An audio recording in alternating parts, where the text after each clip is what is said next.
क्षेत्र के प्रत्याशी बनने के बाद आज चुनाव बीत जाएंगे, चुनाव के परिणाम कुछ भी रहे, पर इस क्षेत्र के विकास के लिए आप लोगों के साथ मिलकर काम किया जाएगा। आज मैं ये भी कहना चाहता हूं कि जिस प्रकार से तमाम राजनीतिक दलों ने हमें समर्थन दिया है, उसी कड़ी में आज आर्यन छात्र संगठन उत्तरकाशी के द्वारा भी हमें समर्थन पत्र दिया गया है। मैं यही अपेक्षा करता हूं कि आप लोग तो पहले से काम पर लगे हुए थे, आप लोग मेहनत कर रहे हैं, आपने औपचारिकताएं पूरी की, इसके लिए मैं धन्यवाद करना चाहता हूं। और राहुल नौटियाल जी, अध्यक्ष छात्र संघ, रामचंद्र उनियाल राजकीय स्नातकोत्तर महाविद्यालय उत्तरकाशी, आप लोगों ने भी समर्थन पत्र दिया है। मैं हृदय की गहराई से हार्दिक आभार प्रकट करना चाहूंगा। आज अगर चुनाव की बात करें या मुद्दों की जो बात करें, मैं ये कहना चाहता हूं कि जिस प्रकार से आज हमारे इस सैनिक बाहुल्य प्रदेश में, अभी जब सैनिकों का जिक्र हो रहा था, यहाँ कोई कैप्टन, यहाँ कोई सिपाही, कोई सूबेदार, कोई मेजर, तो हमारे श्री कमल टाउरिच कह रहे थे यहाँ तो बहुत सैनिक है। तो सर मैं आपको बताना चाहूंगा, ये उत्तराखंड प्रदेश है, ये सैनिक बाहुल्य प्रदेश है। इस प्रदेश के अंदर हर एक परिवार से एक फौजी होता है। पर आज बड़ा दुख हुआ कि जिस प्रकार से हमारे वो नौजवान जो आज हमको सुन रहे हैं, कई नौजवानों का ये सपना था कि वो इस देश की सरहदों पर जाकर इस देश की सेवा करेंगे, इस देश की रक्षा करेंगे, इस भारतीय सेना की वर्दी पहनकर वो इस देश की सरहदों पर जाकर इस देश की सेवा करेंगे। ये सपना हमारे युवाओं का था, उनके खून में, उनके रगों रगों में ये सपना हमेशा रहता है। पर आज मैं इस बात को भी जानता हूं कि हम भी शुरू में जब हाई स्कूल और इंटर पास किए, हम भी सुबह दौड़ने जाते थे कि आर्मी में जाएंगे। पर हमारे साथ जो युवा दौड़ने आते थे, कई युवा ऐसे होते थे जिनके पास जूते नहीं होते थे और चप्पलों में दौड़ लगा देते थे। उनके संघर्ष को आप जान सकते हैं कि उसका सपना जो आज हमारी सरकार ने अग्निवीर योजना लाकर जो उसके सपने को चकनाचूर करने का काम किया है, मुझे लगता है कि ये युवा उस दौरान इस योजना के आने के बाद सड़कों पर उतरा था, पर उस दौरान हम सबने भी विरोध किया कि ये अग्निवीर योजना नहीं आनी चाहिए। पर इस देश में पुलिस के मुकदमों के डर से, पुलिस की लाठी की डर से, जेल भेजने की डर से इन युवाओं के आंदोलन को दबाया गया।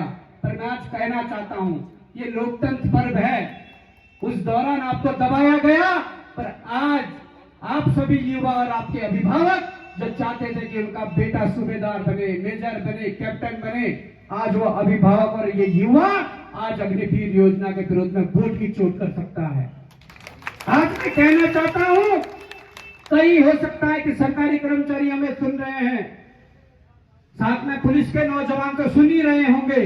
मैं ये कहना चाहता हूं कि आज जिस प्रकार से जो एक युवा 12-12 घंटे, 16-16 घंटे जो परीक्षा की तैयारी करता था, सिर्फ इस उद्देश्य के साथ कि उसकी सरकारी नौकरी लग जाएगी, उसका जीवन सुरक्षित हो जाएगा, वो इसलिए इतनी मेहनत करता था। और जीवन सुरक्षित होने के साथ साथ उसे यह भी पता था कि जब इस विभाग से सेवानिवृत्त होऊंगा, जब रिटायरमेंट आऊंगा, तो मैं और मेरा परिवार बुढ़ापे की सारा जो पेंशन हुआ करती थी, उस पेंशन के सारा मेरा परिवार पल जाएगा। पर आज जिस प्रकार की नीतियां चल रही है, ओपीएस को खत्म करके जिस प्रकार से एनपीएस को थोपा गया है, मैं उन कर्मचारी साथियों से भी कहना चाहता हूं, उनके परिवार वालों से भी कहना चाहता हूं कि आज वो बुढ़ापे का सारा जो पेंशन होनी थी वो सरकार ने खत्म की है। आज आपको भी वोट की चोट करने की जरूरत है। मैं ये भी कहना चाहता हूं कि आज चाहे कर्मचारी वर्ग हो, चाहे बेरोजगार नौजवान हो, चाहे किसान वर्ग हो, चाहे हमारा पूर्व सैनिक वर्ग हो, जिन्होंने देहरादून की सड़कों से दिल्ली की सड़कों तक संघर्ष कर दिया है, उनका कहना है कि जो 1 रैंक 1 पेंशन का जो उनका मुद्दा है, उस मुद्दे के लिए कहीं ना कहीं वो संघर्ष कर रहे हैं। पर हमारी देश की सरकारें सैनिकों के नाम पर राजनीति करती है, सैनिकों के नाम पर चुनाव जीतती है, पर जब बात उनके मान सम्मान की आती है, सैनिकों के मान सम्मान की आती है, तो उन्हें कुछ नहीं दिखता।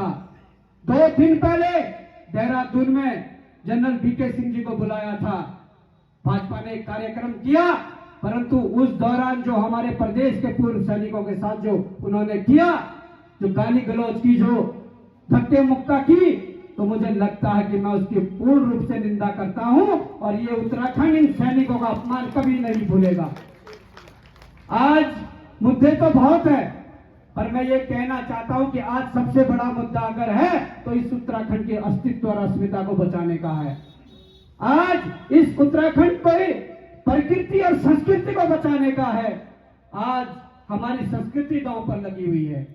आज इस प्रकृति ने, जिसने सब कुछ हमें दिया, जिसने इस देश को, पूरे देश को दिया, आज ये प्रकृति जो है इसकी अस्मिता दांव पर लगी हुई है। आज मैं कहना चाहूंगा कि जिस प्रकार से संसाधनों की जो लूट हो रही है, जो जल जंगल जमीन की जो लड़ाई है, ये हमारे हाथों से हमारे अधिकार जो निकल रहे हैं, इस अधिकार को बचाने की ये लड़ाई है।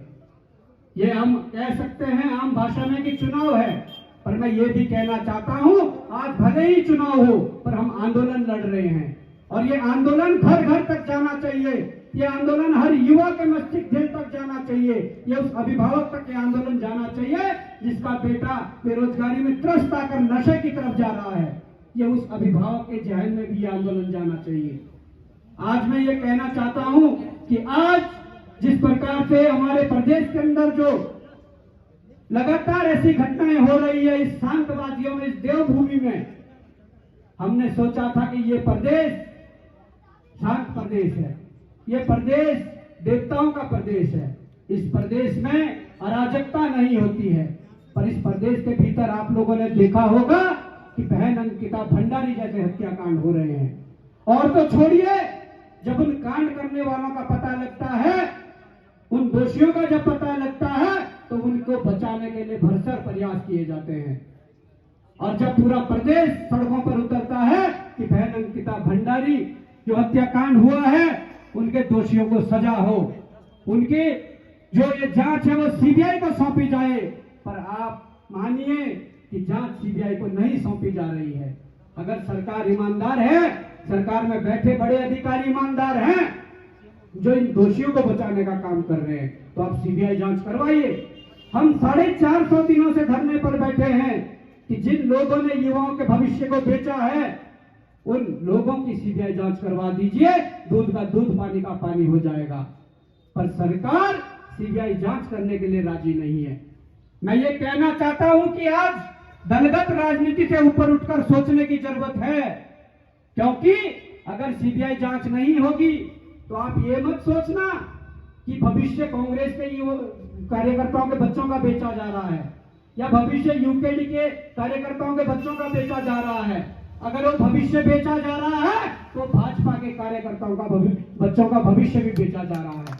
इसलिए मैं ये कह रहा हूं कि राजनीति अपनी जगह है, राष्ट्रीय दल अपनी जगह है। जिस तरीके से, जिस मकसद के साथ, जिस उद्देश्य से हम लोगों ने दलगत राजनीति से ऊपर उठकर इस प्रदेश के युवाओं के रोजगार और भ्रष्टाचार की लड़ाई लड़ी है, इस प्रदेश में परीक्षाओं में पारदर्शिता लाने की लड़ाई लड़ी है, मैं वही अपेक्षा आप लोगों से करता हूं कि आज दलगत राजनीति से ऊपर उठकर आप सभी आज वोट की चोट करें। आज मैं समझ सकता हूं कि कई लोग अपने अपने प्रत्याशियों से नाखुश हैं, कई वो चाहे कांग्रेस के लोग हो चाहे भाजपा के लोग हो, बहुत बढ़िया समर्थन हमें मिल भी रहा है। पर मैं ये कहना चाहूंगा कि इस समर्थन को मजबूती के साथ जीत में बदलना है, क्योंकि जिस प्रकार का ये चुनाव है, ये इतिहास में पहली बार शायद हो रहा है कि जनता खुद सड़कों पर आकर चुनाव लड़ रही है। और ये इतिहास है कि जब जब जनता ने चुनाव लड़े हैं, तब तब जनता की जीत हुई है। आज समय का भी अभाव है और आप लोगों ने जो प्यार दिया है, इस प्यार को सूद ब्याज के साथ वापस किया जाएगा, ये मैं आप लोगों को विश्वास दिलाता हूं। क्योंकि ये जो नाता है, ये चुनाव तक नहीं बनने वाला। चुनाव तो 5 दिन में समाप्त हो जाएंगे, पर ये नाता बहुत लंबा जुड़ने वाला है। और आप लोगों के साथ मिलकर वो लड़ाई रोजगार की हो या भ्रष्टाचार की हो या यहाँ के स्वास्थ्य सुविधाओं की हो, शिक्षा की लड़ाई हो या यहाँ अपने संसाधनों को बचाने की लड़ाई हो, उस लड़ाई को निरंतर लड़ने का हम जब काम करेंगे, आप लोगों के सहयोग से उस लड़ाई को लड़ा जाएगा। आज हमारे साथियों का कहना है कि बहुत लेट हो रहा है और चिन्याली में भी एक कार्यक्रम है, उसमें भी हमें शिरकत करनी है, पर मैं आज आप लोगों से यही निवेदन करने आया हूं, प्रार्थना करने आया हूं कि आज जो हमारा चुनाव चिन्ह है वो हमें हीरे के रूप में मिला है। अब उस हीरे को आप लोगों ने चमकाना है, उस हीरे को कोहिनूर आप लोगों ने बनाना है। आज अपने बूथ अपने गांव पर मेहनत आप लोग कर रहे हैं, तो बॉबी पवार को प्रत्याशी मानकर मेहनत मत करना। आप अपने बूथ पर खुद को प्रत्याशी मानते हुए आप अपने बूथ पर जब मेहनत करोगे, इस संकल्प के साथ जब आगे बढ़ोगे, तो मुझे लगता है कि कहीं ना कहीं जो इस टिहरी संसदीय क्षेत्र में जो चुनाव होने वाला है, इस चुनाव में इस टिहरी संसदीय क्षेत्र की जनता एक इतिहास का नया अध्याय लिखने का काम करेगी। आज मैं यही कहना चाहूंगा कि इस प्रदेश के अंदर बहुत मुद्दे हैं, उन मुद्दों पर लड़ाई निरंतर जारी रहेगी। ऐसा प्रदेश जिसे ऊर्जा प्रदेश कहा जाता है, पर इस ऊर्जा प्रदेश में ऊर्जा नहीं है। यहाँ आप बिजली की दरें देख लीजिए, जिस प्रदेश में सैकड़ों डैम बने हो, हमारे प्रदेश से दूसरा प्रदेश बिजली खरीद कर ले जाकर अपने लोगों को फ्री की बिजली देता है, पर हमारी निकम्मी सरकार जिनके पास विजन नहीं है, जिनकी नीयत साफ नहीं है, वो हमारे प्रदेशवासियों को बिजली फ्री नहीं दे सकती है। हम ये कोशिश करेंगे कि अगर इस प्रदेश को ऊर्जा प्रदेश के नाम से जाना जाता है, संसद के भीतर ये आवाज जरूर गूंजेगी कि हमारे प्रदेश में, पूरे उत्तराखंड में बिजली और पानी फ्री होना चाहिए, क्योंकि बिजली हम पैदा करते हैं। पानी हमारे हिमालय से लेकर अनेकों पहाड़ों से होकर गुजरता है, ये हमारे संसाधन है, ये हमें चाहिए। इस प्रदेश के भीतर बिजली पानी फ्री होना चाहिए। मैं ये भी कहना चाहता हूं कि आज जिन नदियों से जिन हिमालय की हम रक्षा कर रहे हैं, वहां से पानी तो निकल रहा है, पर आजकल मैं देहरादून में देख रहा था, पानी के मीटर लग रहे हैं। तो ये प्रदेश किस दिशा की ओर ले जाना चाह रहे हैं? इन लोगों ने पूरा व्यापार बना दिया है। मैं ये कहना चाहूंगा, कई अभिभावक बैठे होंगे, क्योंकि सरकारी स्कूलों की हालत तो खस्ता है, वहां का शिक्षा का स्तर खत्म कर दिया है, पर निजी स्कूलों में जिनके बच्चे हैं, उन लोगों से पूछिए कि कैसा व्यापार इन्होंने शिक्षा को बना दिया है। वहां ड्रेस के नाम पर, जो ड्रेस उनको 1000 रुपए में पढ़नी है, आपको दूसरी जगह से नहीं लेनी है, पर 5000 की एक जगह से लेनी है, वो नाम वो बताएंगे। आज ये लड़ाई लड़ने की जरूरत है। किताबें जो 700 रुपए की पड़ जाती है, आप वहां से नहीं लोगे, हमारा एक स्थान है, वहां से लेने पड़ेगी, वो 7000 की पड़ती है। तो इस शिक्षा का जो व्यापार बनाने की नीति है, इस नीति का विरोध करना है। हम विश्वास ये दिलाते हैं कि अगर हमें मौका मिलता है, हम संसद के भीतर जरूर शिक्षा, स्वास्थ्य और रोजगार और अपने इस प्रदेश के संसाधनों की बात जरूर करेंगे, और अपने लोगों को मजबूत करने के लिए जो भी नीति बनानी पड़े, जो भी संघर्ष करना पड़े, उस पथ पर जरूर चलेंगे। समय बहुत कम है और चिन्याली में कार्यक्रम है। मैं यही कहना चाहूंगा कि सभी साथियों का धन्यवाद।